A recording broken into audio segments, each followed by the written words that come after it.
Once again, I went big on the sleeves. Not that you can see them for most of the video. Hello and welcome back. Today we are reading chapter 21 of The Turn of the Screw by Henry James. Let's begin.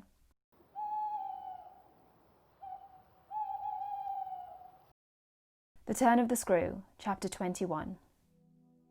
Before new day in my room had fully broken, my eyes opened to Mrs. Gross, who had come to my bedside with worse news. Flora was so markedly feverish that an illness was perhaps at hand. She had passed a night of extreme unrest, a night agitated above all by fears that had for their subject not in the least her former, but wholly her present governess. It was not against the possible re-entrance of Miss Jessel on the scene that she protested. It was conspicuously and passionately against mine. I was promptly on my feet, of course, and with an immense deal to ask, the more that my friend had discernibly now girded her loins to meet me once more.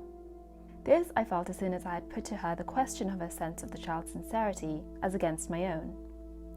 She persists in denying to you that she saw or has ever seen anything? My visitor's trouble truly was great. Ah, miss, it isn't a matter on which I can push her, yet it isn't either, I must say, as if I'm much needed to. It has made her, every inch of her, quite old. Oh, I see her perfectly from here.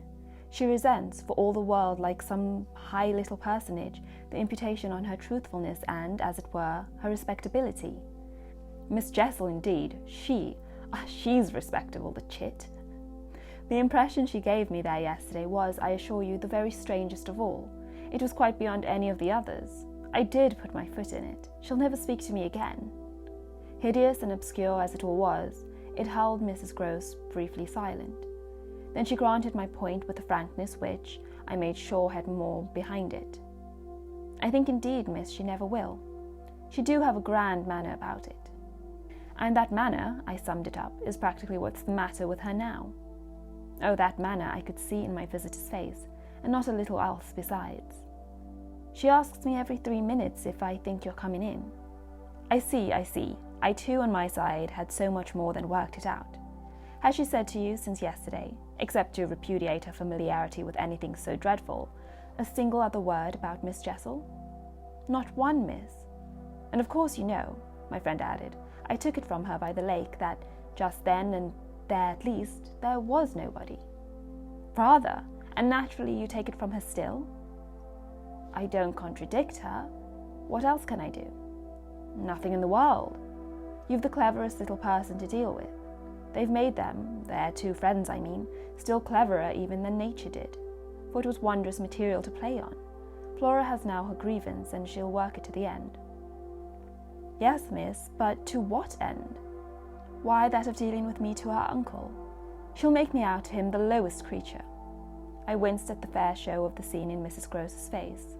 She looked for a minute as if she sharply saw them together. And him who thinks so well of you. He has an odd way, it comes over me now, I laughed, of proving it. But that doesn't matter. What Flora wants, of course, is to get rid of me. My companion bravely concurred. Never again to so much as look at you. So that what you've come to me now for, I asked, is to speed me on my way? Before she had time to reply, however, I had her in check. I've a better idea. The results of my reflections. My going would seem the right thing, and on Sunday I was terribly near it.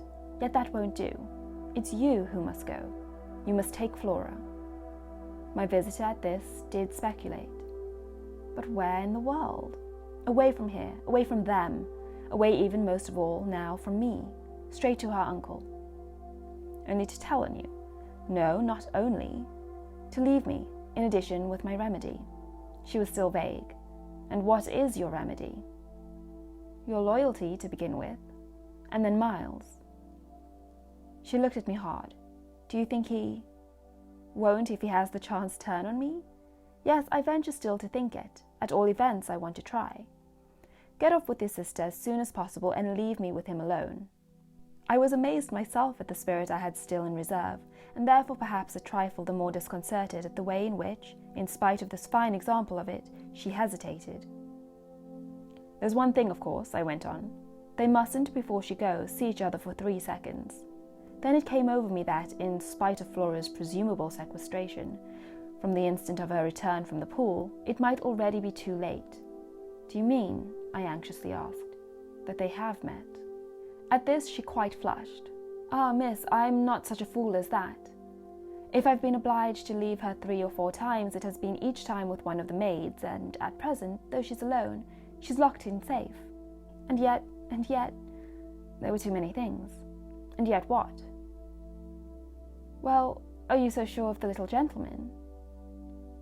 "I'm not sure of anything but you, but I have since last evening a new hope. I think he wants to give me an opening. I do believe that poor little exquisite wretch, he wants to speak. Last evening, in the firelight and the silence, he sat with me for 2 hours as if it were just coming."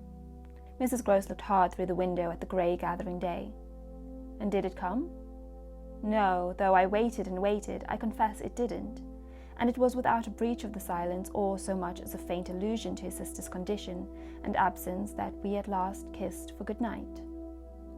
All the same," I continued, "I can't, if her uncle sees her, consent to his seeing her brother without my having given the boy, and most of all because things have got so bad, a little more time." My friend appeared on this ground more reluctant than I could quite understand. "What do you mean by more time?" "Well, a day or 2, really, to bring it out. He'll then be on my side, of which you see the importance. If nothing comes, I shall only fail, and you will at the worst have helped me by doing, on your arrival in town, whatever you may have found possible." So I put it before her, but she continued for a little so inscrutably embarrassed that I came again to her aid. "Unless indeed," I wound up, "you really want not to go." I could see it in her face, at last clear itself. She put out her hand to me as a pledge. I'll go this morning." I wanted to be very just. If you should wish still to wait, I would engage she shouldn't see me. No, it's the place itself. She must leave." She held me a moment with heavy eyes, then brought out the rest. "Your idea's the right one. I myself, miss." "Well?" "I can't stay." The look she gave me with it made me jump at possibilities. "You mean that since yesterday you have seen?" She shook her head with dignity. "I've heard." "Heard?" "From that child, horrors there." She sighed with tragic relief. "On my honour, miss, she says things." But at this evocation she broke down. She dropped with a sudden sob upon my sofa, and as I had seen her do before, she gave way to all the grief of it. It was quite in another manner that I, for my part, let myself go. "Oh, thank God!"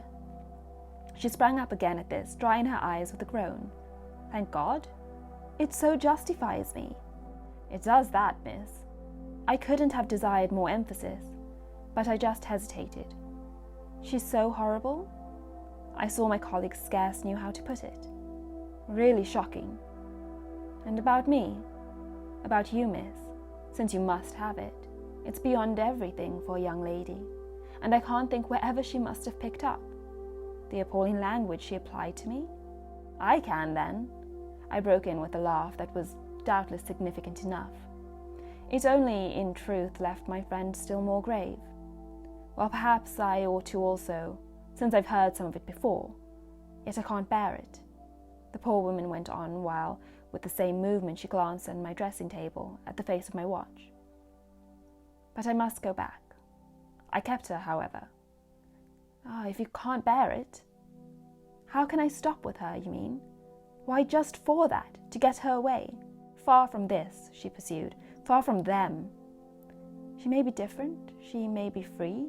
I seized her almost with joy. "Then in spite of yesterday you believe in such doings?" Her simple description of them required, in the light of her expression, to be carried no further, and she gave me the whole thing as she had never done. "I believe." Yes, it was a joy, and we were still shoulder to shoulder.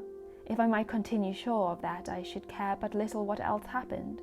My support in the presence of disaster would be the same as it had been in my early need of confidence, and if my friend would answer for my honesty, I would answer for all the rest. On the point of taking leave of her, nonetheless, I was to some extent embarrassed. "There's one thing, of course, it occurs to me to remember. My letter giving the alarm will have reached town before you." I now perceived still more how she had been beating about the bush and how weary at last it had made her. Your letter won't have got there. Your letter never went. What then became of it? Goodness knows, Master Miles. Do you mean he took it? I gasped. She hung fire, but she overcame her reluctance. I mean that I saw yesterday, when I came back with Miss Flora, that it wasn't where you had put it. Later in the evening I had the chance to question Luke, and he declared that he had neither noticed nor touched it. We could only exchange on this one of our deeper mutual soundings, and it was Mrs. Gross who first brought up the plum with an almost elated, "You see." Yes, I see that if Miles took it instead, he probably will have read it and destroyed it. And don't you see anything else? I faced her a moment with a sad smile. It strikes me that by this time your eyes are open even wider than mine. They proved to be so indeed, but she could still blush, almost to show it. I make out now what he must have done at school. And she gave, in her simple sharpness, an almost droll, disillusioned nod. He stole. I turned it over. I tried to be more judicial. Well, perhaps. She looked as if she found me unexpectedly calm. He stole letters. She couldn't know my reasons for calmness, after all, pretty shallow, so I showed them off as I might. I hope, then, it was to more purpose than in this case. The note, at any rate, that I put on the table yesterday, I pursued, will have given him so scant an advantage, for it contained only the bare demand for an interview, that he is already much ashamed of having gone so far for so little, and that what he had on his mind last evening was precisely the need of a confession. I seemed to myself, for an instant, to have mastered it, to see it all. Leave us, leave us. I was already at the door, hurrying her off. I'll get it out of him.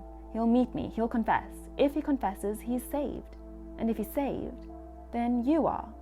The dear woman kissed me on this, and I took her farewell. I'll save you without him, she cried as she went. And that is the end of chapter 21. I hope you enjoyed it, and please give this video a like and subscribe to the channel, and tomorrow will be chapter 22. See you then!